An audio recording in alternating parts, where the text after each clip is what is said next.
Imagine this. You show up for a friend's birthday dinner in San Francisco. You don't drink, you're pescatarian, and you order modestly, a $23 pasta and a $10 mocktail. But another guest takes charge, orders family style for everyone, 2 massive meat platters, multiple desserts, dozens of cocktails. At the end, a $1,000 plus bill. And the group looks at you and says, let's just split it evenly. $150 each.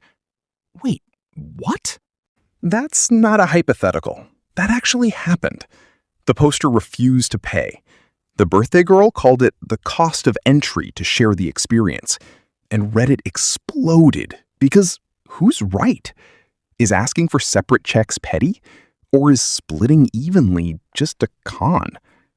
This is the psychology behind splitting the bill. And in 2026 America, it's not about math. It's about fairness, status, anxiety, passive aggression, and maybe physics? Let's dig in.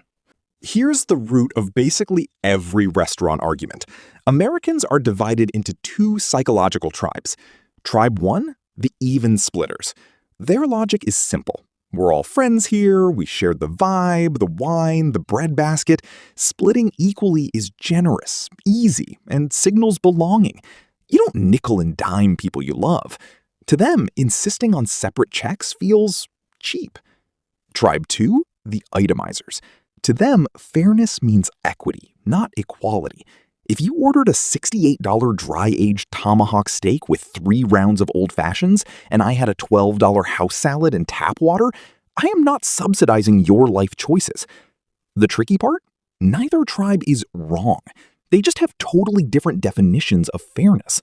The primary reason splitting creates conflict is that fairness means something different to everyone, and when these perspectives clash at the table, arguments start. And here's why this debate is more explosive than ever. With inflation and sky-high living costs in 2026, a casual dinner out can wreck someone's weekly budget. When lower earners feel pressured to subsidize their friends' choices, resentment builds fast. Every single dollar matters now. Okay, time for some real research. Economists call this the unscrupulous diner's dilemma, and they tested it in an actual restaurant. They told one group of diners they'd split the bill equally. They told another group they'd each pay for exactly what they ordered. And guess what happened? The equal split group ordered way more expensive food. Why? Because each person thought, well, everyone else is probably going to order big stuff, so I'd better get my money's worth too. It's the tragedy of the commons with silverware. Economists call this a negative externality, when your decision screws other people over indirectly. And the irony? The research shows that when people know they'll split the bill, they end up spending more money out of their own pocket than if they just ordered frugally. So in trying to beat the system, they're actually sabotaging themselves. Sound familiar? Okay, let's talk about the nuclear reactor of bill psychology: dating. Conventional chivalry says the man pays. Egalitarianism says whoever, whatever. But here's what the research actually found from over 17,000 people. 84% of men and 58% of women said men pay for most expenses, even after dating a while. But get this, 57% of women say they offer to help pay, but 39% admitted they hope men reject the offer. And 44% of women are actually bothered when men expect them to chip in. So you're supposed to offer but not mean it, and he's supposed to refuse but also want you to offer? Got it. Meanwhile, 64% of men believe women should contribute, and nearly half would stop dating a woman who never pays. But hold on, over 3/4 of men also report feeling guilty accepting a woman's money. So men want women to pay, but feel bad if they actually take it. We've created a system so complex that no one knows the rules anymore. But younger generations? Gen Z is shifting the norm. A recent survey found that while 45% of Gen X think men should pay, only 36% of Gen Z agree. Nearly 1/4 of Gen Zers prefer to split the bill entirely. Etiquette experts say if orders are similar, splitting evenly is fine. But if somebody orders the steak and 4 martinis while someone else has a salad and isn't drinking, it's perfectly fine and polite to suggest paying based on individual orders. And here's where it gets weirder. The food you order on a date changes depending on who you think is paying.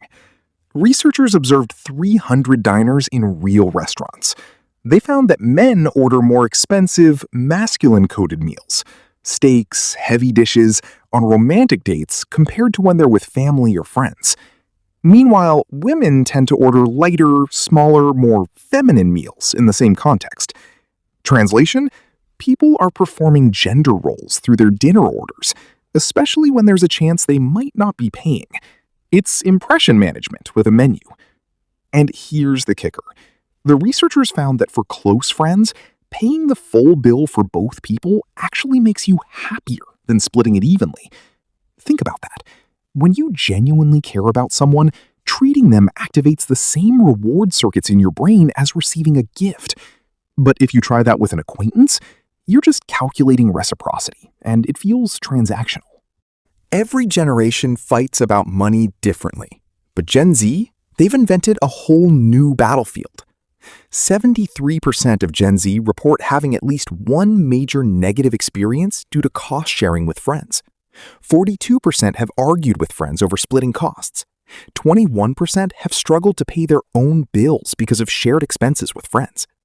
But here's how they're fighting back.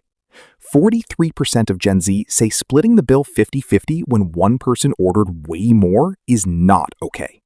Instead, 39% say calculating exact bills is the way to go.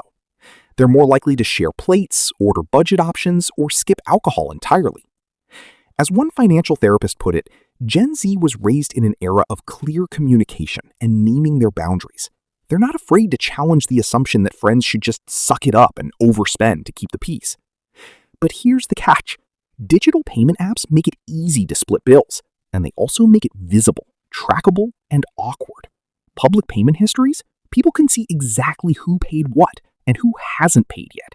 Technology doesn't always make things less stressful. Sometimes it turns dinner into an audit. Okay, I saved the wildest part for last. Scientists have actually applied statistical physics, like the laws of thermodynamics, to restaurant bill splitting. Their conclusion? In larger groups, splitting the bill equally often ends up being statistically fair. Not because people order the same amount, but because the law of large numbers means the high spenders and low spenders average out. The researchers argue that what looks like a social convention is actually mathematically grounded in the same principles that govern how particles behave in a gas. So if you're in a group of 10 and one guy orders the expensive bottle of wine, it's statistically not that big a deal. But if you're in a group of 3 and one person goes wild, you're gonna feel it. So what's the actual research-backed, psychologically sound way to split the bill? Number 1, establish payment arrangements before ordering. Tell your server up front. It's not rude, it's smart. Number 2, if you're with close friends, go ahead and treat them. New research shows paying in full for a close friend can actually boost your happiness more than splitting. But if it's an acquaintance, split itemized. Number 3, don't assume equal splitting is fine. According to etiquette expert Diane Gottsman, many people agree outwardly but are secretly irritated they're overpaying. Number 4, and for the love of all things holy, if you're the one ordering a $90 bottle of wine for the table, offer to cover it yourself. Don't just toss it on the shared tab. Final point, use the apps but don't weaponize them. Venmo is a tool, not a character witness. At the end of the day, the bill isn't really about money. It's about signaling who you are, what you value, and how you see your relationships. The most sophisticated way to handle it? Communicate clearly, act generously when you can, and never, ever assume.